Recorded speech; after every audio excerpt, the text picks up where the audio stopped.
Hello, and welcome to Human Anatomy and Physiology 2. Today we will be starting our 10th unit, the male and female reproductive systems. The objectives of this unit include identifying the primary and secondary organs of the male and female reproductive systems, understanding the histology of the male and female reproductive systems, identifying the steps of meiosis and comparing and contrasting that process with mitosis, understanding the steps involved in both spermogenesis and spermatogenesis, understanding the steps involved in oogenesis. The reproductive system is the only organ system in the body whose primary job is not maintaining homeostasis, a bodily process I mentioned briefly in the previous unit.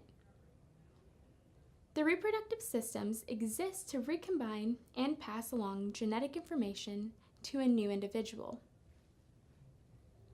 Since this is so specific, there are actually two main varieties, male and female. The reproductive system is a particularly unique system. It produces sex hormones that have powerful influences over many organs and tissues around the body. It also produces new cells that are genetically different from the rest of the body's cells by utilizing meiosis. This process of meiosis reduces the number of chromosomes in a cell to half as a means of producing gametes, eggs, and sperm. The production of these gametes then allow for male and female gametes to combine to produce a zygote, a fertilized egg that contains a standard amount of 46 chromosomes.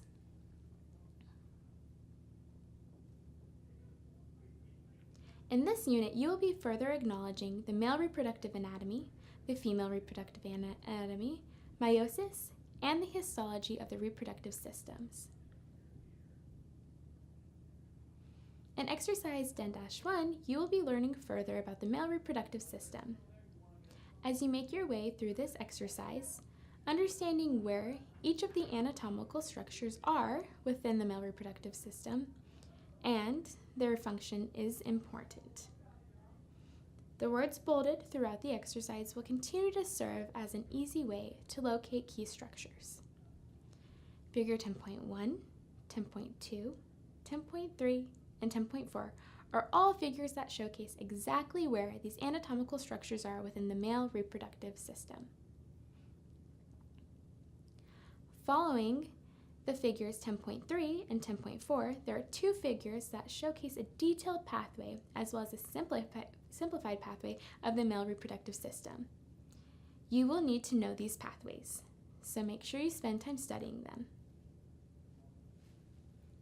As you continue to learn more about the male reproductive system, be sure to spend time with the stages of spermatogenesis, the process of developing sperm cells in the testes of a male.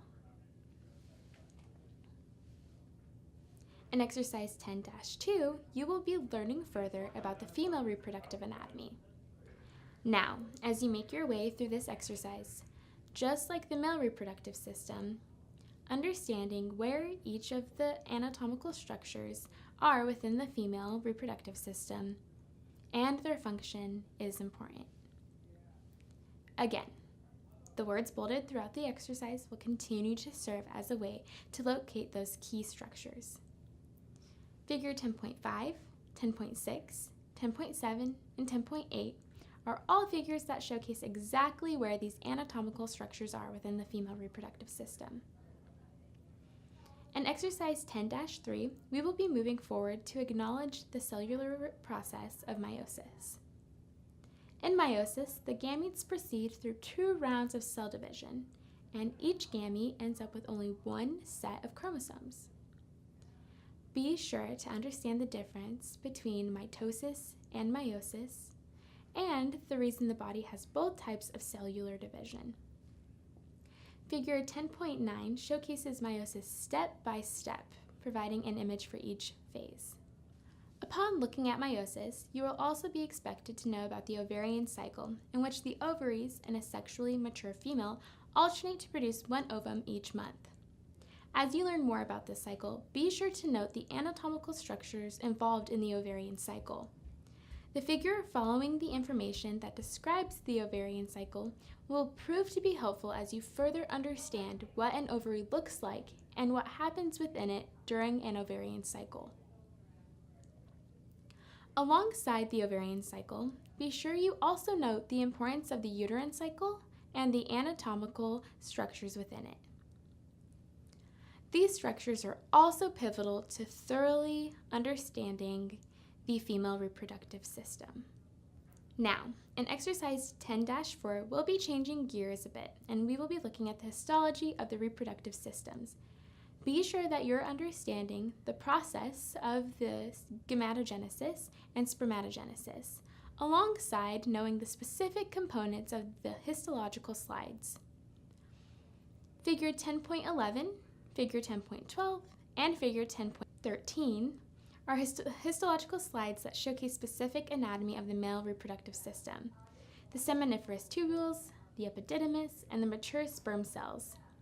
Figure 10.14, Figure 10.15, Figure 10.16, and Figure 10.17, on the other hand, are all histological slides that showcase anatomy of the male reproductive system: oogenesis, ovary and ovarian follicles, ovary with ovarian follicles, and ovary with corpus luteum and corpus albicans. At the end of this unit, you will notice review questions covering the material learned: the male reproductive anatomy, the female reproductive anatomy, meiosis, and the histology of the reproductive systems. Most of these questions involve tracing the flow of sperm throughout the male reproductive system, the pathway of the female gamete from its earliest stage to the time in which it enters the uterine tube, and labeling anatomical parts of both the female and male reproductive systems. These review questions will be particularly helpful in studying for the upcoming practical, so spend some time answering each of these review questions thoroughly. Thank you for joining me as we started to investigate the male and female reproductive systems. Have fun as you continue to adventure further, and I'll see you for the next unit.